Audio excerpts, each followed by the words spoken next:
Keselarasan NKRI dengan nilai-nilai Islam. Indonesia, negeri yang kaya akan keberagaman, telah membangun fondasinya dalam bingkai Negara Kesatuan Republik Indonesia atau NKRI. Namun, dalam perjalanan sejarah Islam, kita mengenal berbagai model pemerintahan seperti khilafah, kesultanan, hingga kerajaan. Hal ini menimbulkan pertanyaan, apakah NKRI sudah selaras dengan nilai-nilai Islam, ataukah perlu ada penyesuaian? Mari kita eksplorasi lebih jauh dalam pembahasan kali ini. Halo, Sobat Nusantara. Indonesia, sebagai bangsa yang kaya akan keragaman, menghadirkan tantangan sekaligus peluang besar. Salah satu diskusi menarik adalah tentang bagaimana bentuk negara kita, yaitu NKRI, dipandang dalam sejarah Islam yang mengenal konsep khilafah, imamah, kesultanan, hingga kerajaan. Apakah NKRI sudah selaras dengan nilai-nilai Islam, atau perlu ada penyesuaian? Yuk, kita bahas bersama. Segmen 1, fleksibilitas sistem pemerintahan dalam Islam, Al-Quran dan hadis lebih menekankan prinsip dasar pemerintahan daripada bentuknya.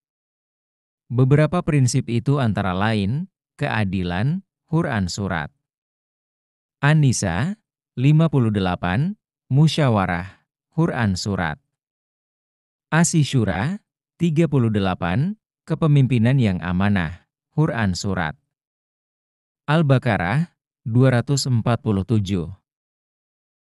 Dalam sejarah Islam, kita melihat berbagai bentuk pemerintahan, khilafah, seperti masa Khulafaur Rasyidin. Imamah, berbasis kepemimpinan spiritual dalam tradisi Syiah. Kesultanan dan kerajaan, yang mencerminkan adaptasi lokal, seperti Kesultanan Utsmaniyah atau Kerajaan Islam Nusantara. Hal ini menunjukkan Islam tidak mengharuskan satu bentuk pemerintahan tertentu, asalkan nilai-nilai syariat ditegakkan. Segmen 2, keselarasan NKRI dengan prinsip Islam. Lalu, bagaimana dengan NKRI? Dalam Pancasila dan UUD 1945, kita melihat nilai-nilai yang sangat sejalan dengan ajaran Islam, ketuhanan yang Maha Esa, sila pertama, menjamin kebebasan beragama. Musyawarah, yang tercermin dalam demokrasi Pancasila. Negara hukum, sesuai ajaran Islam tentang keadilan, Al-Ad.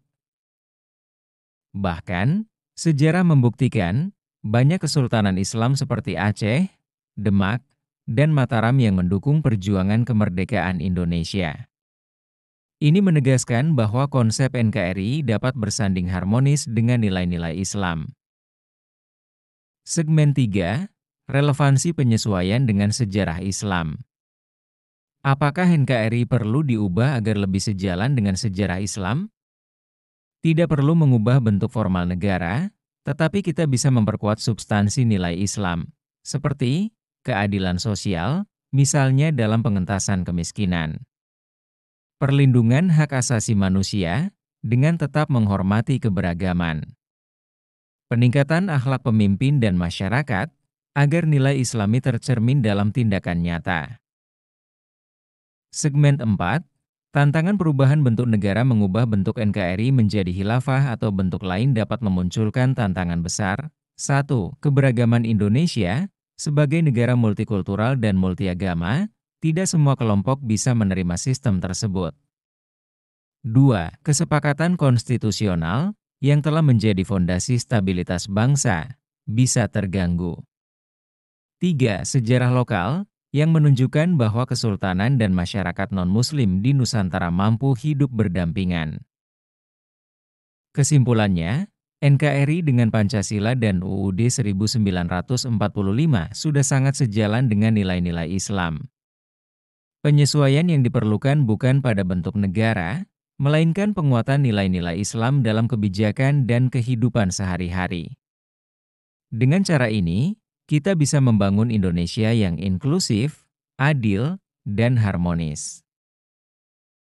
Dalam bingkai NKRI yang berlandaskan Pancasila dan UUD 1945, kita melihat banyak nilai yang sejalan dengan prinsip-prinsip Islam. Penguatan nilai-nilai Islami dalam kebijakan dan kehidupan sehari-hari menjadi kunci untuk menjaga harmoni dalam keberagaman. Dengan demikian, kita dapat terus membangun Indonesia yang inklusif, adil, dan damai, tanpa harus mengubah bentuk negara yang telah menjadi kesepakatan bersama. Terima kasih telah menyimak. Jangan lupa like, share, dan tuliskan pendapatmu di kolom komentar.